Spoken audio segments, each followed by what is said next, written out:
This is Jocko Podcast number 112 with Echo Charles and me, Jocko Willink. Good evening, Echo. Good evening. I had a friend, and someday, when I can, I will tell you all about him. But until then, for now, I will say that I could not have asked for a better friend. Did he have faults? Sure. Don't we all? Now, most of his faults weren't really that big of a deal, but they were raw. Raw because he admitted to them all openly and directly and naively, to be honest. In a sort of pointed and heavy-handed self-critique, he would bare his weaknesses to the world and to me and to himself. And he would speak to me as if I had no faults. And I would try to explain otherwise, but he wouldn't listen. He would only judge himself. I'm too emotional, he would say. Not really, I'd tell him. I don't know how to talk to people right. Sure you do, I'd say. I make the same mistakes over and over and over again, he would say. We all do, I would tell him. I was better than him at some things. We both knew that. There were other things he was better at than me. But he always downplayed those things. And we both knew that too. When we were overseas, in a bad place, in a wretched place, he never complained. And I gave him every reason to. I put him in the worst locations with the greatest possible chances for failure and the highest probability for fire and fury and blood and death.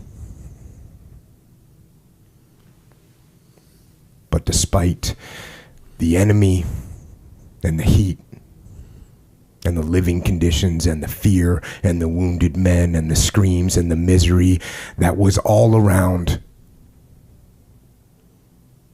he did not complain.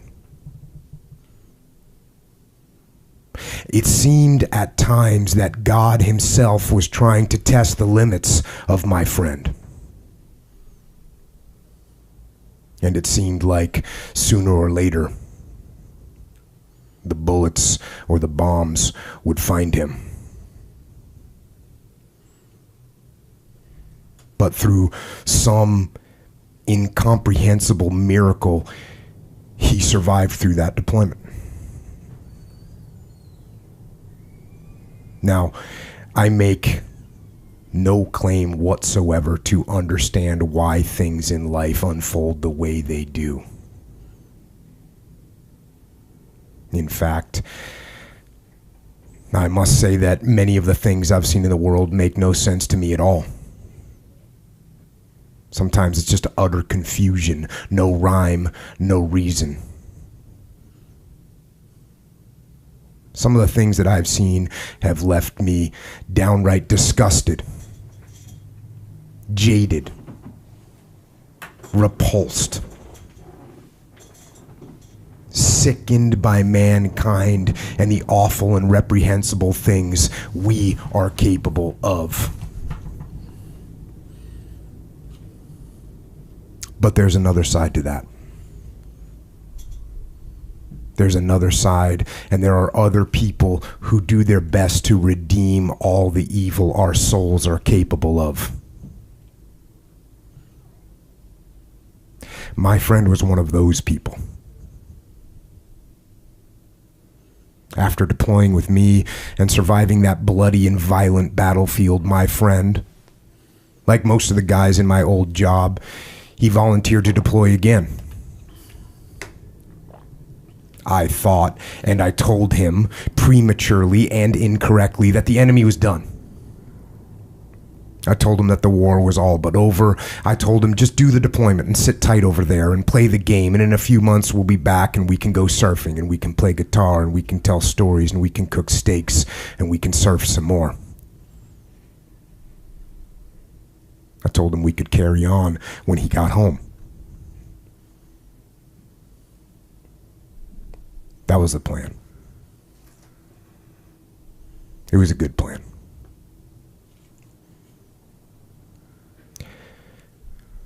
But the enemy gets a vote.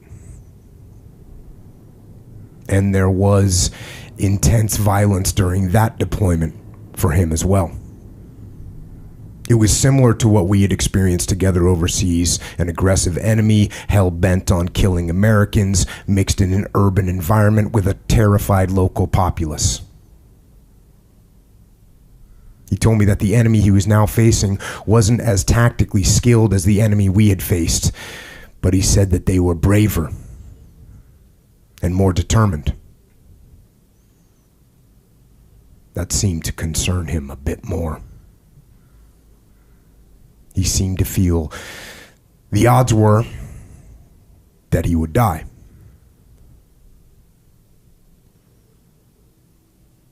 He sent me his last will and testament. He was not morose about it, just stating the facts. It's bad over here. The enemy is aggressive. Casualty rates are very high. The enemy has new weapons that are extremely capable.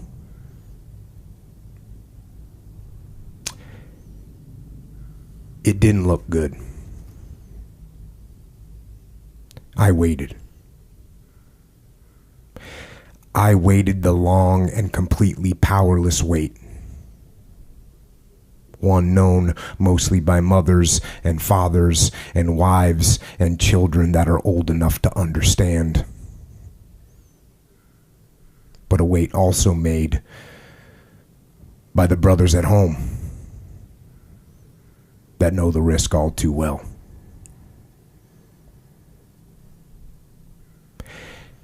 It was a long wait.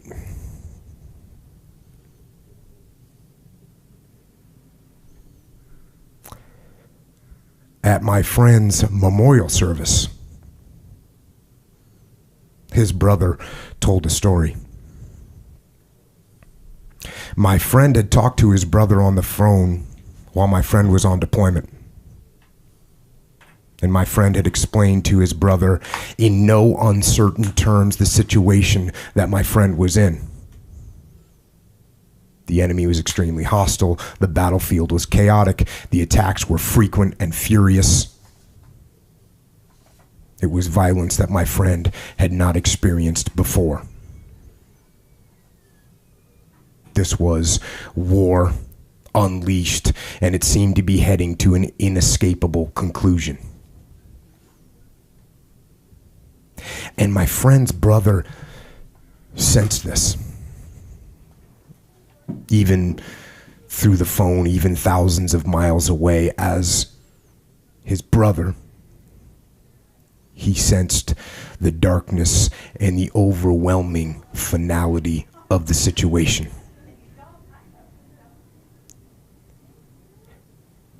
And he said to my friend, "Do you need anything from me? How can I help? Is there anything that I can do?" And my friend was quiet for a moment. And then my friend made one simple request.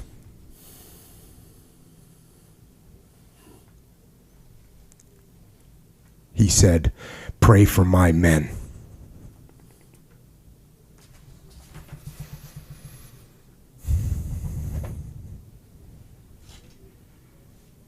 Now, I want you to think about that. I want you to think about that level of selflessness, that level of faith and of commitment and of care for others, that dedication in the face of fear and violence and death to, at that moment, put others before yourself. To do good.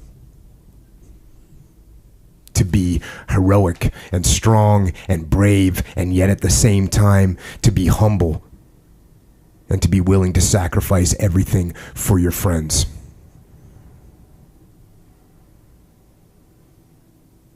That's a man.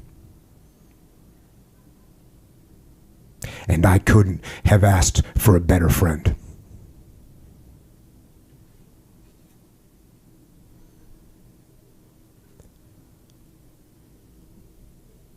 The world can be a horrible place.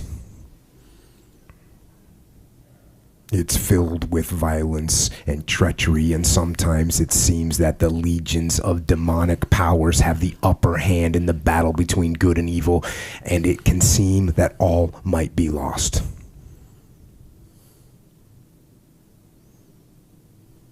And then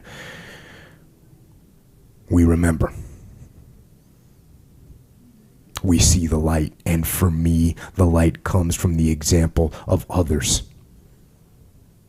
In this case, another person, another human being. My friend, who despite all the powers of darkness, stood up and rejected all that wickedness and proved that there is hope.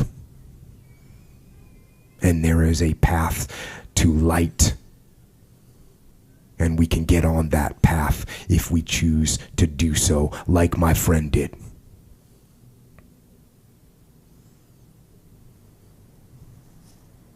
And that's life. At least as far as I can unravel the mystery, that's what I see. We are here, and the best thing we can do is stand against the darkness and try to spread light in the world.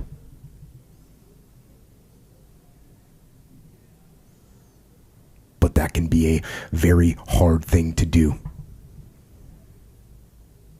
Because life is not easy. In fact, it is said, and there are very few that would deny, that life itself is suffering. But there is a way. And there is a path.